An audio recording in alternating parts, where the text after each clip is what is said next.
So in this video, I'm going to review this thing that's holding my GoPro. And I actually saw this on another cycling channel, Decline, which, I don't know, I just love that channel. So I think the guy's name is Dustin. He was talking about how he gets such great footage on his YouTube channel.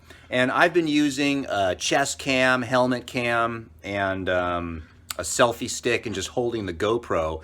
And I have a Hero Silver 4. I have not bought the Hero 8. And the Hero 8 would be awesome because it has great stabilization.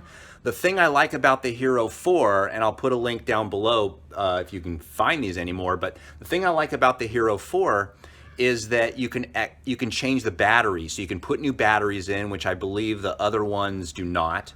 So you get an hour of recording and that's about it. That this, you could see I have this little fuzzy thing right there.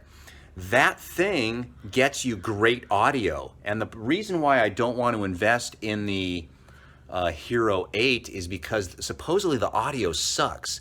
And you can add attachments to it, but the reviews aren't so good.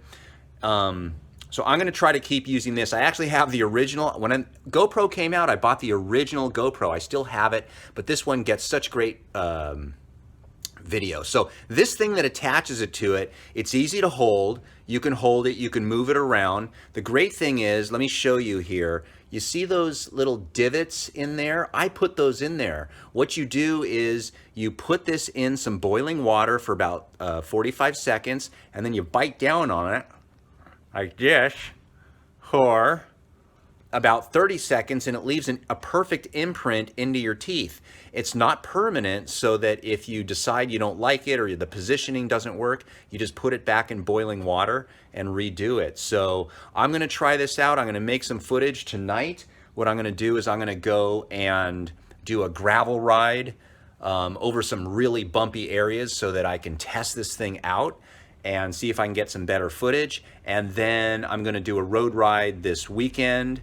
I'm gonna do two of them actually, but one I'm gonna bring this with me, and I'm gonna tell you how I like this and whether I'd recommend it. Last thing, if you like this channel, give me a thumbs up, subscribe to the channel. I do appreciate it. And also, I'm gonna put a link for this down below. I'm an Amazon affiliate, so I do get a small commission if you get one. So I'd appreciate it if you'd use the link, please, because my channel is not monetized. I'm just doing this for fun. All right, so let's get going.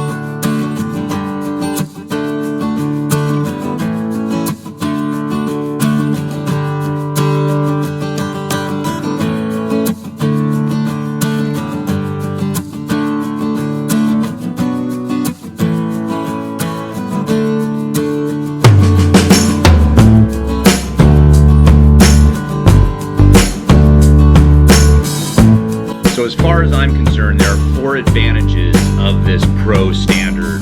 The first is, surprisingly, breathing. I've gone down a number of hills and had this in my mouth. The wind that's coming at you actually will prevent the drooling that you think will happen. And surprisingly, when there's enough space in between this, that your teeth are open, so you can breathe pretty well as you're going downhill. But if you're going uphill and you need to breathe, you know, you're always going to have your mouth open a little bit more. And so this is mainly for a point of view if you're going downhill.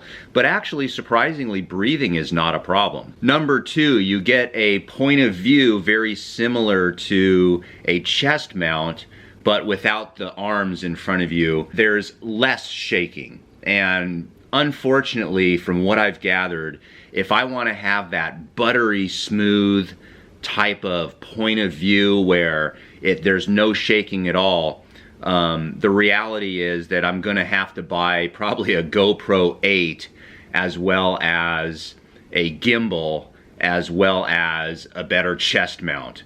And so if you want that buttery smooth, just like that guy Terry or Safa Brian, those people have excellent point of view type of videos that are just mwah, sweet, you know. You're probably not going to be able to do with this, but what I've noticed is, compared to with my own helmet cam, compared to with my chest mount, there is less shaking on your videos, and then also in post-production you can use a stabilizer. The challenge with the stabilizer on post-production is it takes your video that's, let's say, this big, and it shrinks it a little bit, so you do lose some of your video. Now the third advantage, and at first it was not an advantage, was how do you hold this thing? You know, holding it like this or holding it upside down, getting it around, moving it in and out of your pocket. The fact that this thing right here sticks out of your pocket makes it awesome and easier to pull out of your pocket. So when I would have a fixie stick or I would have my tripod, you know, it was sometimes you're riding your bike and you're just digging through trying to find the thing. This thing, how it works is you just put it in like this and it's sticking out of your pocket. And so when you want the GoPro, you just grab it and pull it out. It's actually that easy. And so then you just pop it in and you keep riding. Now at first, what happened was I would pull it out and I would have a hard time riding. I'm trying to figure out, like, you know, how to get it like this and stuff like that. So it took me about 1 4-hour ride to figure out how to pull it out of my pocket and hold it and do it. So if it's in your mouth like this, I would grab it and then be trying to fumble around and, you know, move it around, you know, at 20 miles an hour or something like this. See that, how hard this is? I'm trying to get it. So what happens is when you pull it out of your mouth, here, what you do, you just grab it by the GoPro itself.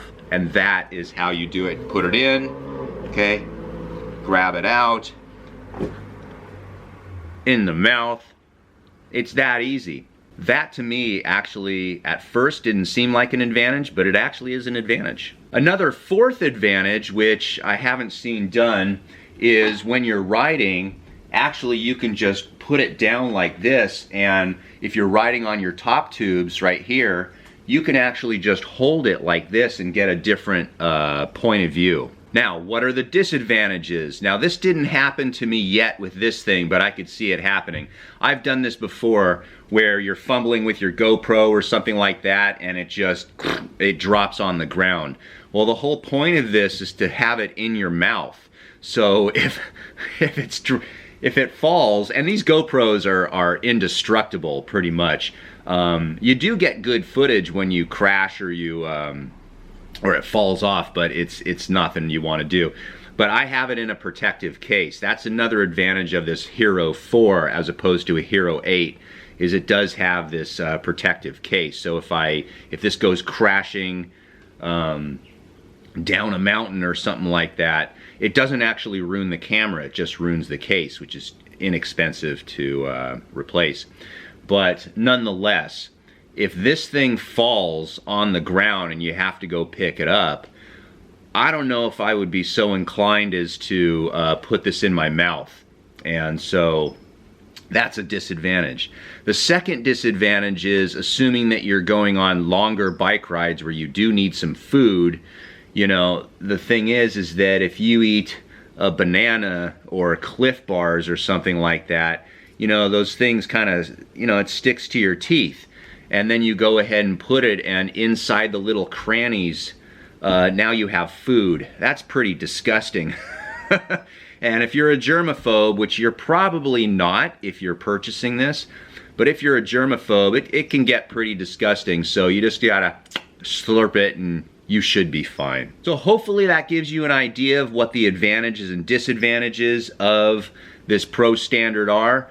I would say overall I am happy with the purchase. I don't think there is a one thing fits all type of support for your GoPro, but this has been something that is a lot better for me personally, rather than carrying a fixie stick or a tripod or the chest mount and the helmet mount and all these things. So I would recommend it. Once again, there's a link for it down below. I would appreciate it if you would use the link if you're going to purchase it.